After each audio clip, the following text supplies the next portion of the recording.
नमस्कार दोस्तों, मैं हूं अशोक वर्मा। आप देख रहे हैं टीवी 20 न्यूज पर फटाफट खबरें। अब शुरुआत करते हैं खबरों का सिलसिला।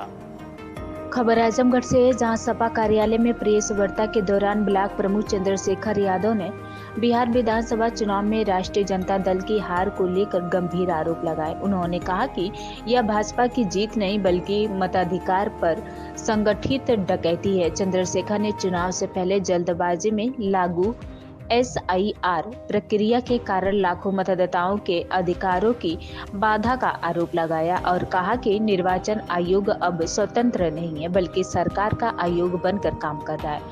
उन्होंने सपा कार्यकर्ताओं द्वारा गांव-गांव जाकर लोगों को जागरूक करने और 2027 में उत्तर प्रदेश में पूर्ण बहुमत की सरकार बनाने के प्रयासों की जानकारी दी। प्रेस वार्ता में कई वरिष्ठ सपा नेता और कार्यकर्ता उपस्थित रहे। बिहार चुनाव के लिए क्या कहेंगे? नतीजे आ गए हैं, बीजेपी पूर्व बहुमत के साथ सरकार बनाने जा रही है। आप लोग भी दावा कर रहे थे कि समाजवादी पार्टी और मतलब कि और पार्टी भी दावा कर रही थी बिहार में अब इस वक्त सत्ता पलट है, क्या कहना चाहेंगे? ये बीजेपी सरकार बनाने नहीं जा रही है, बल्कि ये कहिए कि देश के लोकतांत्रिक देश में, बापू के इस भारत में निर्वाचन आयोग को, जो भारत का निर्वाचन आयोग नहीं था, इस देश के जब कभी प्रधानमंत्री चंद्रशेखर सिंह हुआ करते थे तो इस देश के निर्वाचन आयोग TN सेशन ने एक बयान दिया था कि मैं भारत सरकार का निर्वाचन आयोग नहीं हूं बल्कि मैं भारत का निर्वाचन आयोग हूं। कहीं न कहीं उस भारत के निर्वाचन आयोग पे जितने प्रश्न चिन्ह लग रहे हैं उतना नहीं लगना चाहिए, क्योंकि एक संवैधानिक संस्था है और ये चुनाव भारतीय जनता पार्टी नहीं जीती है। ये चुनाव SIR के माध्यम से भारतीय जनता पार्टी ने वोटों की डकैती करके, वोटों को काट करके इस चुनाव को जीता है। आज आप देखिए, उत्तर प्रदेश के साथ पश्चिम बंगाल, तमिलनाडु में SIR लागू है। आप जागरूक है, किसी BLO के पास जाइए, इस समय जितने आपका मतदाता एकदम वोटर लिस्ट जीरो कर दी गई है। एक एक परिवार में जितने मतदाता होंगे उतने फॉर्म दिया जाएगा, उतने पे फोटो चस्पा किया जाएगा और तब जाकर के पुनः मतदाता बनाया जाएगा। और हम लोग गांव में जा रहे हैं, हमारे BLA लोग हैं। ये इतना कठिन काम है कि ये निश्चित रूप से काम करने के लिए कम से कम 6 माह साल भर का समय चाहिए। लेकिन बिहार के अंदर आनन फानन में SIR लागू करके और इतने बड़े पैमाने पर, वहां तो और बड़े पैमाने पर घपला होता, लेकिन देश की सर्वोच्च न्यायालय ने एक आधार कार्ड को मान्यता दे दिया। फिर भी इतने जल्दी फोटो चिपकाना वो काम हो नहीं पाया। और आप देखेंगे, आपके माध्यम से हम कहेंगे कि बिहार के अंदर 65 लाख लोगों का नाम घटा दिया गया और 25 लाख लोगों का नाम बढ़ा दिया गया। मतलब कि इतने दिन के अंदर 65 लाख लोग मर गए और 25 लाख लोग नए पैदा हो गए। ये कहीं ना कहीं SIR के माध्यम से चुनाव में घपला करने की साजिश के तहत बिहार की ये वोटों पर डकैती डाल करके वहां भारतीय जनता पार्टी के गठबंधन की सरकार बनी है।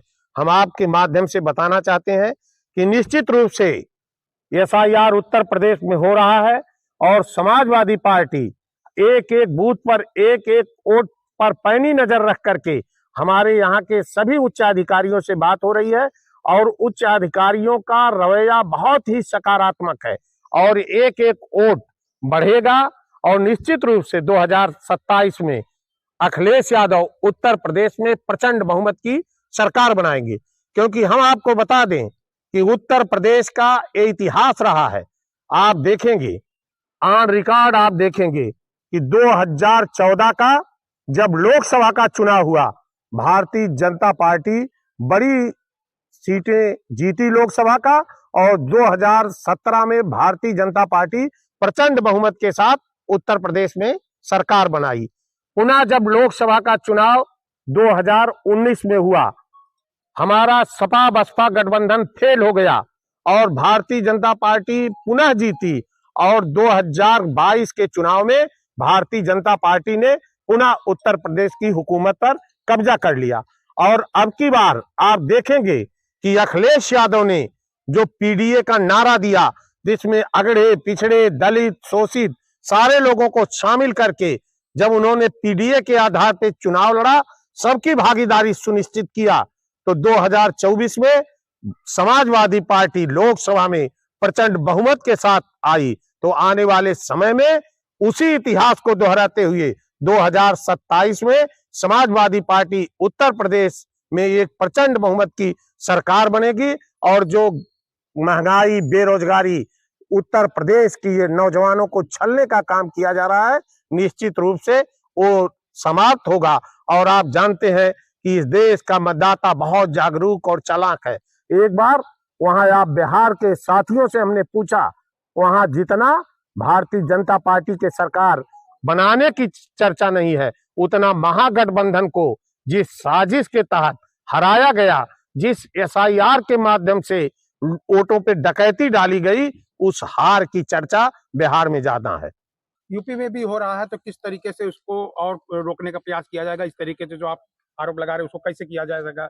और यूपी में बिहार में जो काम 1-1.5 महीने के अंदर हो गया, यूपी में इस देश की सर्वोच्च न्यायालय ने जब निर्वाचन आयोग को आदेशित किया तो वो काम उत्तर प्रदेश के अंदर 2 साल पहले हो रहा है। और जब 2 साल पहले होगा तो आप कल्पना कर सकते हैं कि 1.5 महीने में और 2 साल में कितना अंतर है। एक वोटों की हमारी बीएलए गहन परीक्षण करेंगे और समूचे उत्तर प्रदेश में एक वोट शामिल होगा। और अब की बार जो डकैती एक बार कर लिए, वो डकैती पुनः उनकी नहीं चलेगी। अखिलेश यादव राष्ट्रीय अध्यक्ष जी कह रहे हैं कि हर गांव-गांव में जाएंगे, इस तरीके से जो वोटर हैं उनको जागरूक करेंगे और इस तरीके से उन लोगों का नाम जो भी एसआई फॉर्म में भरने के लिए सहयोग करेंगे। क्या कहना चाहेंगे? हाँ, ये हो रहा है। हमारे लखनऊ के पार्टी कार्यालय में लगातार विधानसभा वार इसकी बैठक हो रही है। और हम आपके माध्यम से कह रहे हैं कि हमारा उत्तर प्रदेश में अतरौलिया विधानसभा के राज्य सरकार का बीएलओ होंगे और राजनीतिक पार्टियों के बीएलए होंगे। हमने अपना नाम दे दिया और बीएलओ के साथ बीएलए की बैठक होगी। गांव-गांव राष्ट्रीय अध्यक्ष भी जाएंगे, हम लोग जाएंगे और उत्तर प्रदेश की जनता बेसब्री से, बिहार के परिणाम आने के बाद उत्तर प्रदेश की जनता और जागरूक हो गई है कि इनके हर बार हथकंडे नए नए अपनाए जाते हैं। कभी धार्मिक उन्माद फैला करके, कभी गेहूं चावल के नाम पर, कभी 2000 रुपए के नाम पे, बिहार में तो 10,000 रुपया कर दिए। तो बिहार की, उत्तर प्रदेश की जनता आदरणीय चौधरी साहब के जमाने के उस नारे को याद कर रही है, जब देश के गांव गलियों में नारा होता था कि दही पूरी राज के वटवा स्वराज के।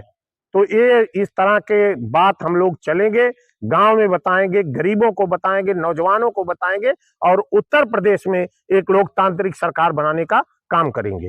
लास्ट सवाल पूछेंगे, आपके अनुसार इस समय प्रदेश की सबसे बड़ी समस्या क्या है और समाजवादी पार्टी उसको कैसे हल करने का? इस समय उत्तर प्रदेश के अंदर सबसे बड़ी समस्या बेरोजगारी है। बेरोजगारी से बड़ी समस्या इस प्रदेश के अंदर कोई नहीं है। आज आप देखेंगे, हम इलाहाबाद में रह करके हमने भी प्रतियोगी परीक्षाओं की तैयारी किया है।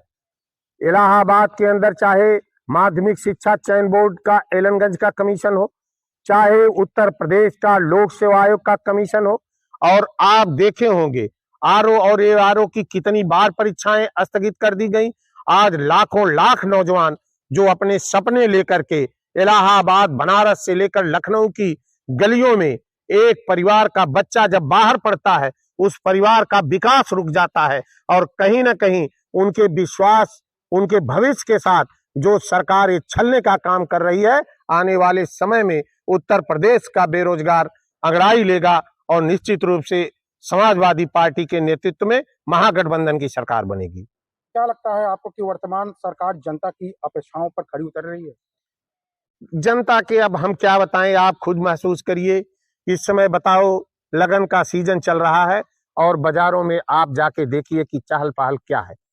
आज दुकानदार परेशान है, आदमी की क्रय शक्ति खत्म हो गई है।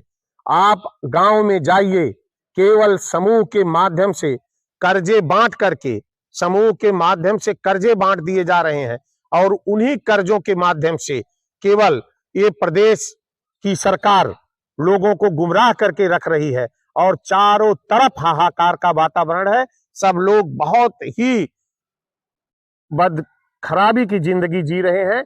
चारों तरफ अंधकार ही अंधकार है, सब तरफ बहुत बेकारी है।